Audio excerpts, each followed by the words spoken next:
ये पूजा आईआईटी कानपुर के एक अच्छा संकेत दे रही है, लेकिन जो पूरी स्टडी है इसका अगर सार समझने की कोशिश की जाए तो वो क्या है? देखिए विशाल, स्टडी का सार ये है कि मुंबई में पीक आता हुआ नजर आ रहा है इस गणितीय मॉडल के आधार पर, और दिल्ली अब पीक की तरफ बढ़ चुकी है। तो ये मानना चाहिए कि अगले जो 15 दिन बचे हैं इस महीने के, उसमें पीक आएगा। जैसा कि स्टडी में दावा किया गया है, 7 से 8 लाख मामले सामने आ सकते हैं। तो इससे हमें ये समझना चाहिए कि जो हमारा मेडिकल इंफ्रास्ट्रक्चर है इन बड़े शहरों में, उसको दुरुस्त रखने की जरूरत है। क्योंकि अगर 7 से 8 लाख मामलों में से 5% को भी अस्पताल जाने की जरूरत पड़ती है, उन्हें बेड्स की जरूरत पड़ती है, तो वो संख्या ठीक ठाक ज्यादा हो सकती है।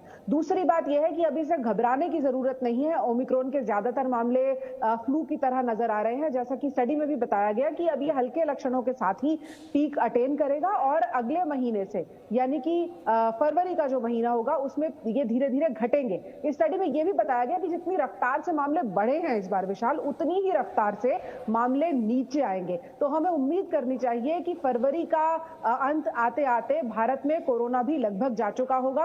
और जैसा कि अब हम कल से देख रहे हैं, इंग्लैंड ने यह तय किया है कि कोरोना के जो मामले हैं नए, उनको फ्लू की तरह ट्रीट किया जाएगा। मास्क और सोशल डिस्टेंसिंग की अनिवार्यता इंग्लैंड में कई जगहों से हटा दी गई है। तो धीरे धीरे हो सकता है भारत में भी यह स्थिति आ जाए कि इसे फ्लू की तरह ट्रीट किया जाए। लेकिन अगर आज की स्थिति की बात करें तो आज की स्थिति को लेकर WHO ने साफ कहा है कि ओमिक्रॉन को उतने हल्के में भी ना ले जितने हल्के में कई देश समझ रहे हैं। ओमिक्रॉन फ्लू नहीं है, और ये कई लोगों को, खासतौर पर ऐसे लोग जो वैक्सीनेटेड नहीं है और गंभीर बीमारी से पीड़ित है, उन लोगों के लिए जानलेवा साबित हो सकता है। ऐसे में अभी सावधानी बरतने की जरूरत है।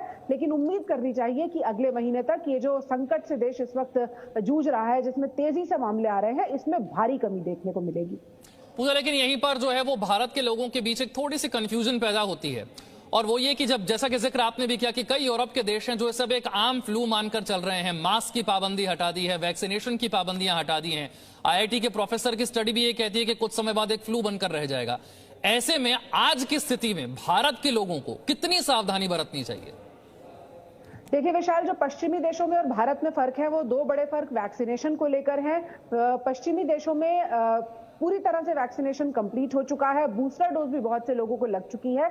और दूसरी बात है जनसंख्या। इंग्लैंड की अगर बात करें और भारत की बात करें, तो जितने इलाके में भारत में लोग रहते हैं, पॉपुलेशन डेंसिटी जिसे हम कहते हैं, वो इंग्लैंड में बहुत कम है भारत के मुकाबले। इसीलिए हमारे देश में अभी भी सोशल डिस्टेंसिंग और मास्क को हमें नहीं भूलना चाहिए। और अगर हम ऐसे भी देखें तो कई स्टडीज ये बताती हैं कि मास्क की वजह से सिर्फ कोरोना ही नहीं, भारत में बहुत सारी संक्रमित बीमारियों की संख्या में कमी आई है। तो ये सारी फायदों को देखते हुए भारत को लंबे समय तक, मेरा ख्याल है, मास्क को तो अपनी आदत बना के रखना होगा। भले ही हम कोरोना को फ्लू मान ले, ओमिक्रॉन के वेरिएंट को फ्लू मान ले, लेकिन मास्क की जरूरत भारत जैसे देश में कभी भी कम नहीं होगी।